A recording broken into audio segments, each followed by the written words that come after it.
Good morning, everyone. I'm Michelle Janae with Behavioral Bridges, and today we're going to be talking about our thoughts. I do have to start apologizing this morning. My software was giving me the business, and so we are doing a different kind of software. The lighting is in a mood. You know what? We're going to roll with it because I can think of no better example to continue to persevere than when you're ready to do something and things just aren't adding up. So let's begin. We want to talk about thoughts because thinking is often how we can talk ourselves into doing something that we want or out of doing something that we want. So today we're challenging ourselves to take a look at our thoughts and see what we can do in order to help ourselves have healthy, motivational, determined minds so that we can go forth and go after what we want. The first thing I want to do is talk about observation. This is especially helpful if you're someone who copes through depression or anxiety.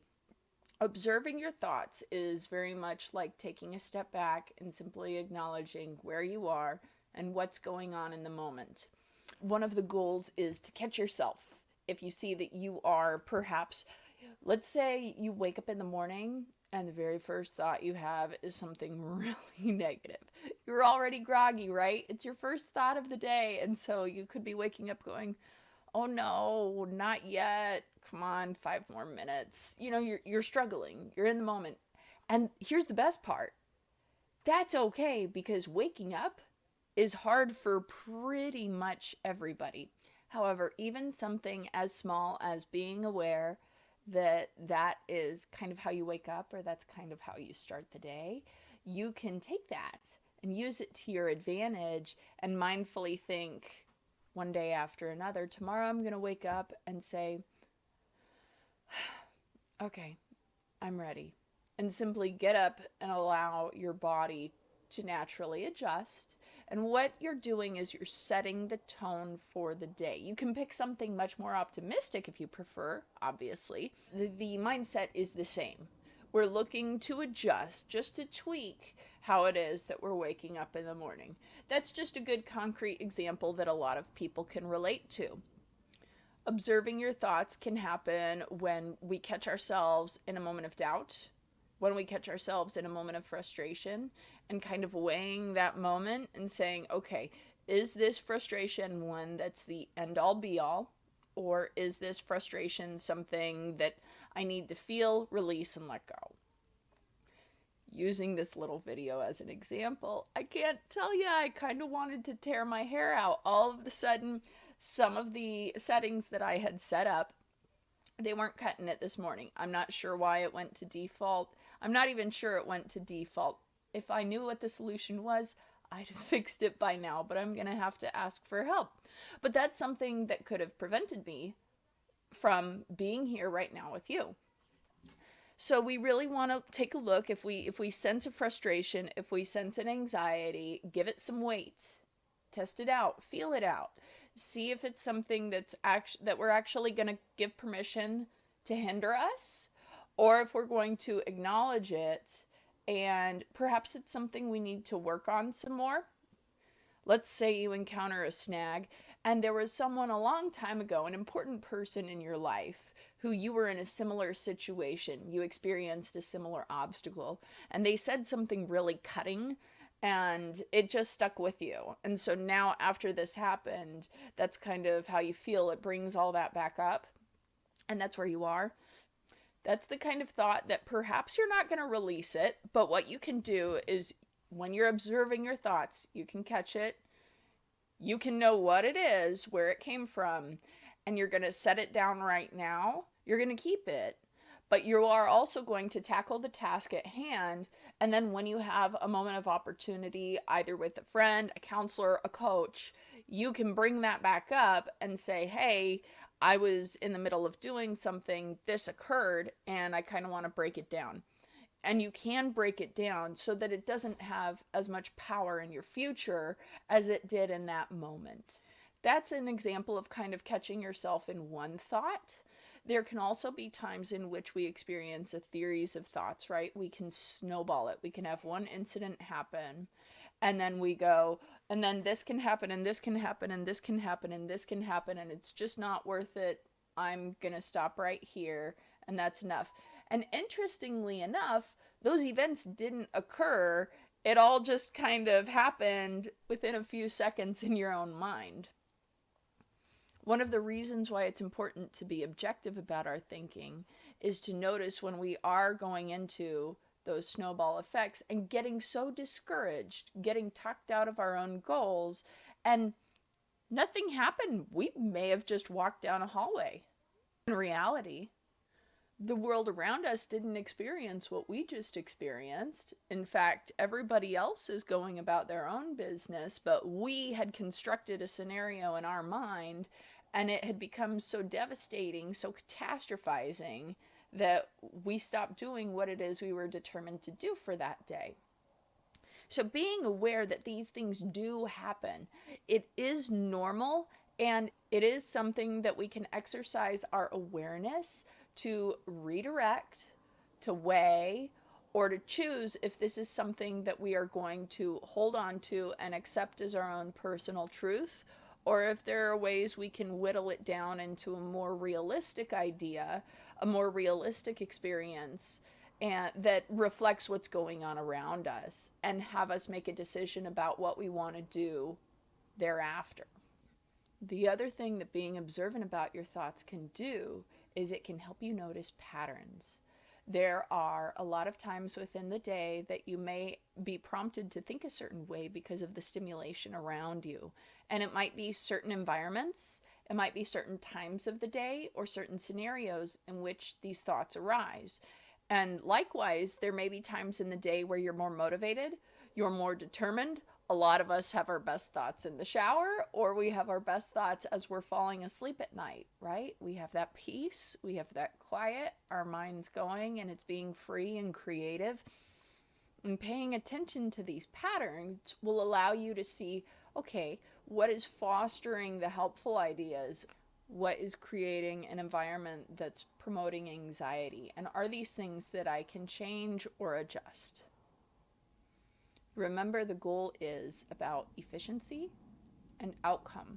So if we are experiencing stress by perhaps, let's say, we have a picture of a loved one, but this person is critical of our work and they happen to be on our work desk, it may not be the perfect location for that picture to stay. We can move it home. We can have it hanging somewhere meaningful where our values align. So little things that you can do, that you can tweak in order to help control your thoughts. I hadn't covered this earlier in the video, but the reason why our thoughts are important, and I know that right now, especially in political discussions, there's a lot of there's a lot of discussion about how we want to talk about facts, not feelings, and yes, we can argue that phrase into the ground. But the ironic part is that everything filters through our brain. Our entire existence, our entire reality is processed by this organ. And so, yes, we do need to look at facts. And yes, we do need to look at reality while being aware that it still is filtered through our minds, all of it.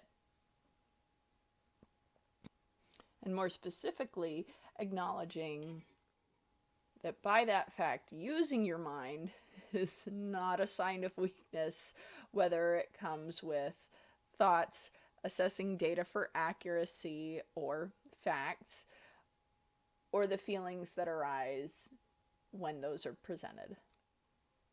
Our brain is an organ like any other, and like any other organ, we want to manage its health. We want to give it nutrients in order to make it effective. We want to exercise it to make it stronger, to make it healthier. And so a lot of these techniques that we're discussing, we're doing observation, we're going to discuss thought stopping. What they are doing is they're used to challenge yourself and to help you have a stronger, healthier, more effective mind in order to do what it is you wish to fulfill.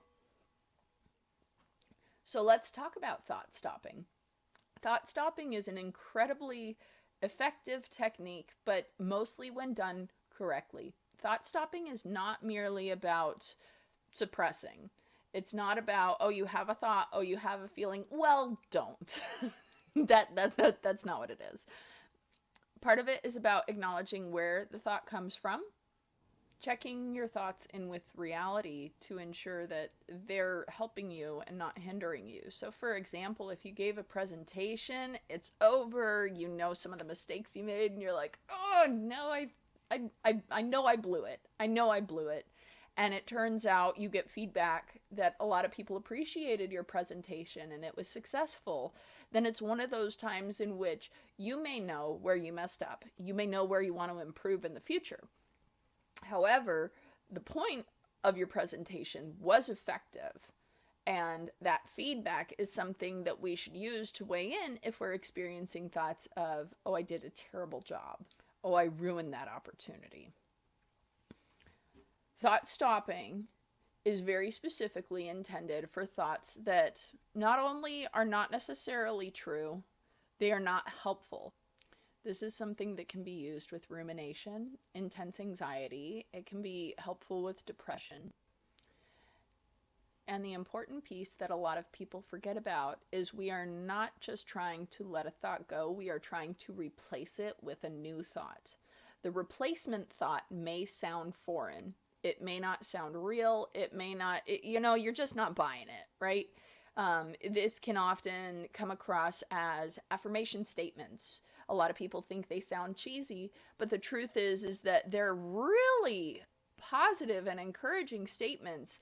And what is your self-dialogue if hearing these positive affirming statements sounds so strange to you?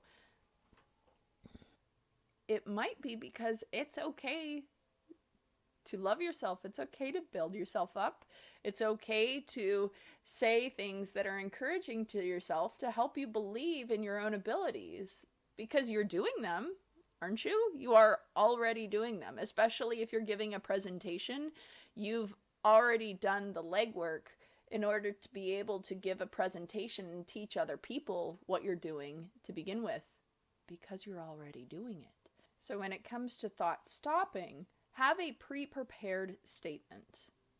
When you catch yourself saying, I'm gonna mess this up, be ready to actually tell yourself, no, we're not thinking like that. I have the tools I need. I have the experience I need to make this a successful presentation. It's not about being perfect. We discussed that in video 1. Perfection is an unrealistic expectation. You will fall short of your own expectation if your expectation is perfection. But that doesn't constitute failure. And it's always going to be a learning opportunity to improve for the next time. Because yes, if you do a good job, there's likely a next time. Now, in order for thought stopping to truly be effective, you need to exercise that ability to observe. Observing your thinking, catching yourself. And the pre-prepared statement is very important, but in the beginning, it needs to sound somewhat organic to your values. This may mean that you look up some phrases on the internet and you find one that doesn't quite sound like you, but it's close. And you can find words to adjust to make it sound like it's coming from you, from inside. Now, here's the kicker. You don't have to sound like yourself with this new thought, with this new replaced thought. That voice can be the voice of a supportive friend. That voice can be the voice of a parent. That voice can be the voice of you or future you, or if it helps you, an angel, God, something higher than yourself, bigger than yourself. It can be the voice of your boss if you have a if you have a healthy boss in which you have a strong relationship. You can choose the delivery of that voice, but be prepared to observe your thoughts, to catch yourself in it, to say, we're not doing that today, and replace it with the one that is helpful and supportive to you. Likewise, if you're having thoughts that perhaps aren't so bad that we need to practice thought stopping and we need to practice getting rid of them, you can experience something called thought selection. And this is where you take a thought that you encountered. You can feel already that it's not effective, that it's not going to help you achieve your goal. However, it is still rooted in reality, and so you're not ready to let it go because you want to learn something from it. Take that thought. If you know it has value, break down what the value is. What is it that you're trying to learn? What is it you're trying to adjust in yourself? Because if it has some truth to it, what can we do about that truth? We were raised to have an expectation that in adulthood, we're supposed to do everything a certain way with a certain level of competence, and we're not supposed to second guess ourselves, but we're second guessing ourselves all the time because we're always growing. So use these thoughts that may be providing snags for you as a learning opportunity to see where you can improve in what you're doing. And have patience that this is all a process. For example, let's say you're doing a job and you know that it was not done to the best of your ability. Perhaps you installed something and it just turned out a little bit messy. You're aware that there are mistakes, but you weren't sure how to fix them at this time. You go back to your work, you ask someone for their advisement. Hey, you had a really difficult time attaching this particular piece and the putty didn't seem to do what it was supposed to do, and the person's like, well, yeah, you're supposed to connect them at it halfway, then continue to connect them and it'll work. But if you do it from the beginning, it's just not, it's going to give you a hard time. You learned something. You took your self-criticism and you used it as motivation to communicate with someone with skills who could help you with your own work in the future. That is going to pave your way for success every single time. The willingness to ask questions, the willingness to use not necessarily your self-criticism, but your human ability to pay attention to detail. A lot of people think, I have anxiety, I have anxiety, I have anxiety. No, you have a beautiful, beautiful mind who pays attention to detail.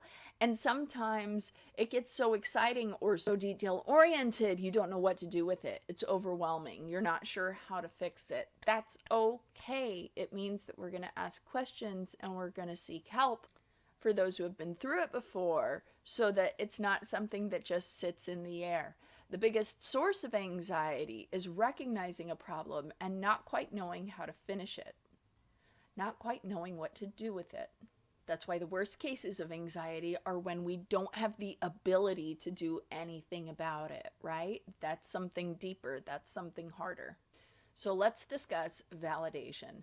Validation is very important, but it can be used to your detriment. What do I mean by this? Validation is about receiving information that solidifies your belief. We are often in tune with information that solidifies our belief, and in fact, so much so that we get satisfaction when our beliefs are met, even if they hold us back. And what do I mean by this? Well, let's have a hard for instance for this example. Let's say somebody comes in, they want a promotion, and in order to receive that promotion, they need to become comfortable with public speaking. They're going to be in front of an audience of approximately 50 to 100 people, and so part of this interview is for them to go ahead and give a presentation and see how they do. This person may have the belief, I'm awkward. That's the thought that we're working on at this time. It's a bit more abstract and a bit more challenging to break down with facts, but let's do what we can. The first thing we need to do is we need to pick a different belief. Saying I'm awkward makes it part of your very identity. Let's instead use it as a descriptor. I'm afraid of being awkward. Not I'm awkward. I'm afraid of being awkward. I'm afraid of being awkward. What is the belief that we want to use? I'm competent enough to earn this promotion. I'm competent. I'm competent. I'm competent. I'm competent. That's the belief we want to reinforce, and we want more evidence to reinforce I'm competent. Validation of this will need to be internal and external. Internal will be continuing to observe thoughts, continuing to practice thought stopping or thought selection as needed in order to get that coming from within. However, external validation is important as well. If you wanted to discuss with your coworkers, if you wanted to discuss with your friends your nervousness about this presentation, that's appropriate.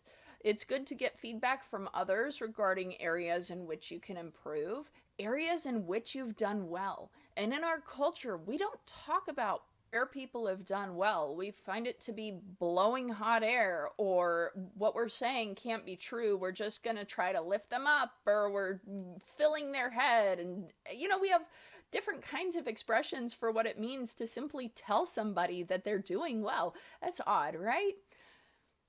No wonder we have so much anxiety. Well, let's get some external validation. Not only from your friends and from your coworkers, but let's say, once again, public speaking, we're talking about awkwardness. One of the exercises you might receive either through counseling or behavioral coaching, and this may not sound like fun, but I promise you it would work. We're worried about public speaking. Okay, so then next week, come on, camera. So next week, we are going to pick a 1-mile route in the city. Pick a place with a lot of foot traffic. You're going to park your car, get out, go for a walk. And what you're going to do is every single person you cross on that sidewalk, you're going to say hello to. You're going to practice standing up straight, head held high, speaking clearly. Hello, hello, hello. Nice day. Great weather. Little things.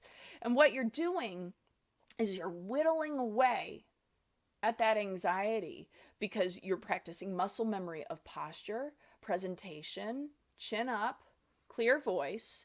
You're practicing getting to see somebody who you haven't seen before, because when you're doing public speaking, there are going to be a lot of faces you recognize and a lot that you don't. Perhaps the walk doesn't sound that appealing to you. Go to a fair. Talk to each vendor. Make it part of your goal to speak to each person about their wares. It's a topic that they enjoy, and so it'll be easy for you to practice listening, engaging, introducing yourself, and saying goodbye. And again, let's say you encounter 20 people, either on your walk or from these vendors. Perhaps not every single interaction will be a slam dunk, but I bet the majority would. So if out of 20 encounters you have 1 to 6 unfavorable ones, what does that tell you? There's room for improvement. There are probably things you noticed about yourself that you would have done differently. And also, once again, perfection is an unrealistic expectation. However, overall, your encounters were successful. And what does this build? Confidence. So you used a behavior to generate a thought, which provided you with new data and pushed you forward in achieving your goal. Internal and external validation for a carefully selected belief. And lastly, of course, get yourself some support. Support is kind of like validation, but validation is more hitting the belief on the nose. Such as a coworker getting excited and saying, "Yeah, you're ready. We can't wait for you to get this position." Support is more like having people in your corner. Perhaps even despite all your efforts, you're still having a bit of anxiety. You get on the phone and you talk to somebody when you have some spare time. They say, "Yeah, do some self-care. Get yourself ready. You're gonna be fine. I'll be rooting for you. You're gonna do great." This type of feedback isn't validation because it's not necessarily tackling the core belief, but like a supportive beam in a house, it's an additional component providing strength to the structure in order for it to hold and do its job in the most efficient way possible. If you're a lone wolf and you prefer solitude and you prefer not discussing this type of thing with people, that is your prerogative. However, we are innately social creatures, and asking for help, asking for a little bit of support, perhaps not directly, maybe just call somebody up to see how they're doing and bring it up and see what happens, Getting those accolades, both outside and in, will help you be in a mind space, to stay in a mind space that helps you pursue what it is you're going after.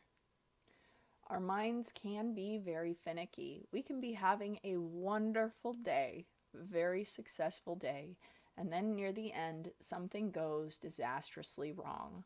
Something really turns things upside down, and then we experience those doubts, we experience those frustrations, and it can be a challenge to regroup and get back on track. But it is something that you're able to do, and it is something that you can be empowered to assert yourself and take control of the variables that are in your grasp. And one of the first variables that are in your grasp is your mind, is your interpretation of reality. And you have the ability to do whatever you need to do to turn it around to your benefit. I challenge you that if you haven't already, pick out something that you've wanted to do for a very long time that you haven't begun yet. Or perhaps you began it and you've left it alone for a while. Go online or talk to a friend and see if you can find some encouraging words, some encouraging beliefs, even if it's just a quote that could be used to support you in your pursuit. All of these things work together to give you a consistent source of feedback, both inside and out, that you're on the right track. This will help you grow in courage, which will help you grow in focus, which will help you continue to persevere even on the hard days, even during the days that doubt tries to creep in. You have the consistency and the ability to pursue what it is you desire. This is your opportunity to discipline your mind. You got this. I'm Michelle Janae. Like and subscribe. We'll see you next time.